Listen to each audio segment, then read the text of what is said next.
শ্বশুর বাড়ি যেতে আমার বয়েই গেছে। এখন ডেকেছো কেন তাই বলো।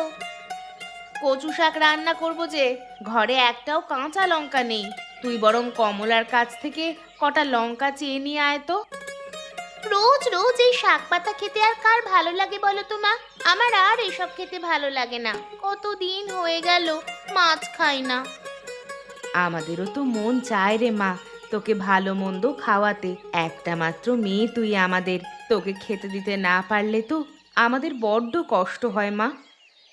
বাবাকে বলো না মা, বাজার থেকে একটা মাছ কিনে আনতে। ওই লোকের কথা কি আর বলবো, দেখিস তো কত কষ্টে তোর বাবা এই সংসারটা চালাচ্ছে।